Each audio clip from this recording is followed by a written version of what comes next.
Types of soil for growing houseplants.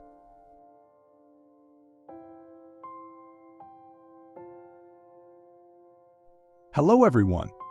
Today we're going to talk about one of the most important topics in taking care of houseplants, the types of soil. Choosing the right soil for your indoor plants can have a big impact on their growth and health. So, if you love your plants and want them to thrive, stick with me.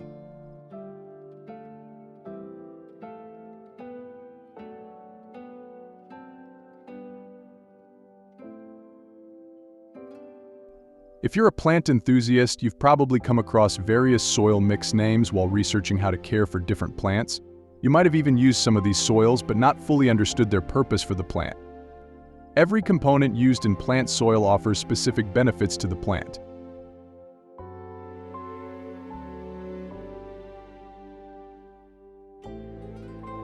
A particular type of soil may be perfect for one plant but harmful to another. The different soil components include sand, gravel, leaf mold, cocopeat, perlite, and more, and it's important to know the use of each. To learn what each type of soil does for plants and discover the best soil for houseplants, join us in this video.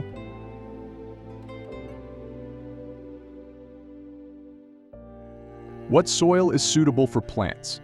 Soil is a mixture of mineral and organic materials, and its type and composition vary depending on the environment and conditions.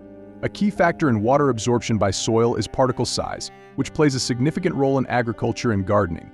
Soil is essential for plant growth. If you keep indoor plants, it's important to familiarize yourself with the different types of soil and their compositions. This will help you choose the best soil for your plant's pots. Light soils, sandy, allow water to pass through quickly, washing away nutrients, while heavy soils, clay, retain water but may cause poor air circulation around the roots.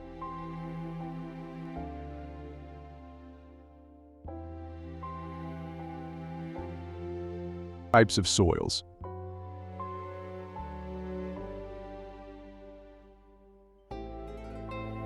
Peat moss. One of the best types of soil for houseplants is peat soil, also known as peat moss. This mixture is derived from the remains of a moss called sphagnum, algae, and decayed leaves. Peat moss has a dark color and coarse particles. The coarseness of its particles allows for excellent drainage, making it ideal for lightening heavy soils.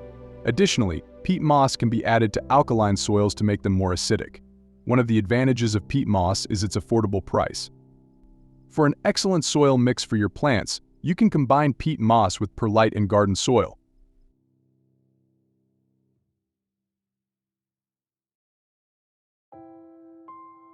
Cocopeat. Cocopeat is a mixture made from the fibers of coconut husk. Its fibrous texture allows it to absorb a large amount of water, making it suitable for use in potting soil. While cocopeat is more expensive compared to other types of soil, it should not be used alone as it does not contain enough nutrients for plant growth. A mixture of cocopeat and perlite, along with garden soil and peat moss, can create the best soil for potted plants. Cocopeat is especially used in soil mixes for cacti and bonsai.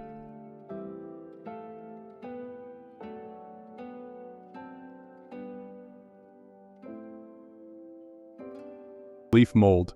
Leaf mold is one of the most common components used in potting soil. It is made from decayed leaves of plants and trees. While many might assume that this mixture is highly nutritious, that's actually a misconception. In reality, leaf mold is primarily used to lighten the soil. It's important to add other materials to the mix along with leaf mold to ensure the plant doesn't face nutrient deficiencies. Combining garden soil with vermicompost or well-rotted animal manure is a good option. Due to its lime content, leaf mold is not ideal for cacti and succulents. It is an affordable option, making it a cost-effective choice for potting mixes.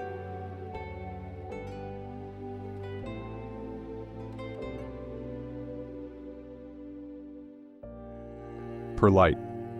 Another component used in potting soil is perlite. Perlite is a white, mineral-based material derived from volcanic rock found deep in the earth. It is very lightweight and completely devoid of nutrients. Therefore, it should not be used alone in soil mixes. The best soil for houseplants is one that includes nutrients along with perlite. The role of perlite is to absorb water and gradually release it to the plant. Additionally, using perlite can enhance soil aeration, improving air circulation around the roots.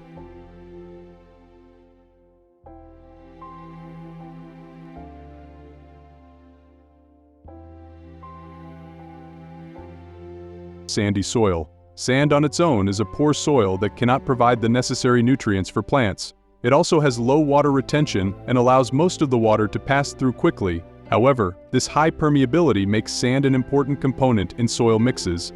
Sand is formed from the breakdown of silica-based rocks without lime in rivers. Before using sand, it should be washed to ensure its cleanliness. Sand is often used as a suitable medium for propagating plant cuttings. To ensure that your plants receive adequate nutrients, it's essential to add components like garden soil, cocopeat, and peat moss to the sand.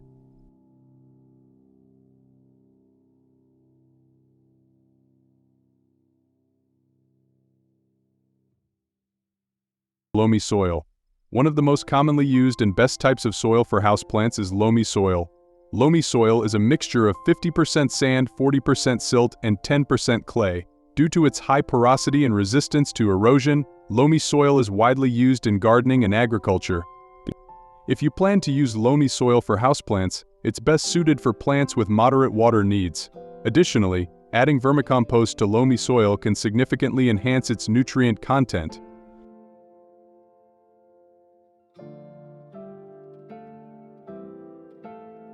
Silty soil. Silty soil falls between sandy soil and clay soil in terms of texture. It can be used for a variety of houseplants. Silty soil is categorized into two types based on particle size: silty clay, which has smaller particles, and silty sand, which has larger particles. Like most soil types, silty soil alone cannot meet all the needs of plants and should be used in combination with other components.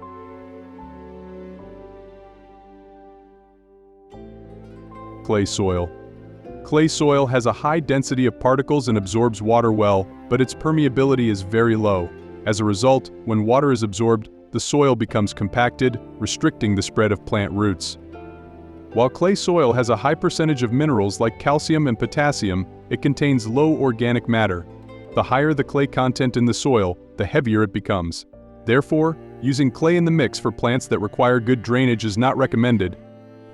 If you want to use clay soil for houseplants, it is essential to amend it with something like humic acid. Humic acid improves soil permeability and also provides organic matter for the plants.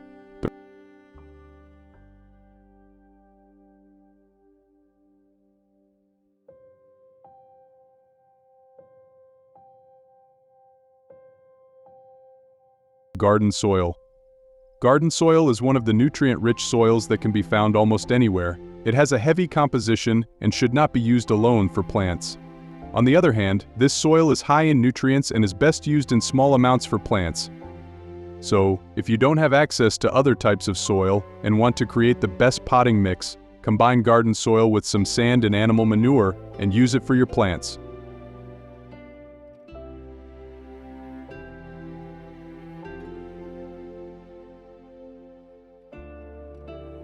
Sphagnum moss. Sphagnum moss, also known as peat moss, is an excellent soil component for growing most houseplants, especially those with thick roots.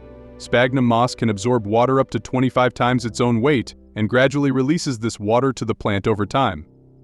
However, it's important to note that moss alone is not a suitable growing medium for plants and should always be used in combination with other soil components.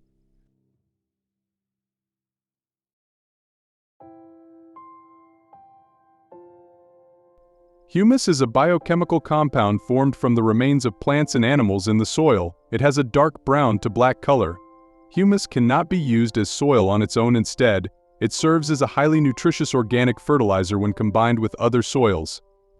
The use of humus enriches the soil for plants and promotes better growth.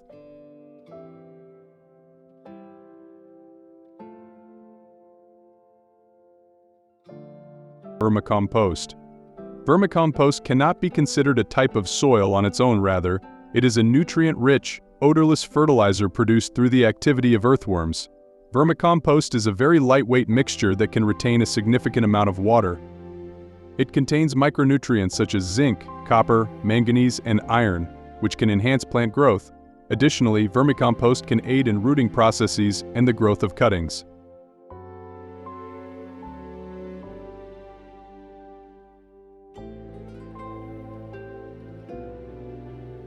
Animal manure consists of solid and liquid waste from animals and comes in various types. It can be sourced from animals such as cows, horses, sheep, and chickens. The best type of animal manure is well-rotted manure. Fresh animal manure has high levels of nitrogen and ammonia, which can harm plants and burn their roots. For this reason, using well-rotted manure is recommended over fresh manure. Animal manure is generally more suitable for garden use, as its application in pots can lead to unpleasant odors.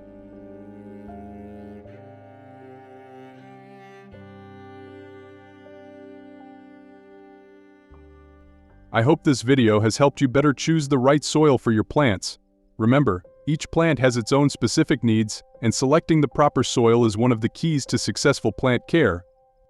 If you have any questions or experiences with different types of soil, be sure to share them with me in the comments. Don't forget to like the video and subscribe to the channel for more content. Until the next video, stay successful and surrounded by plants.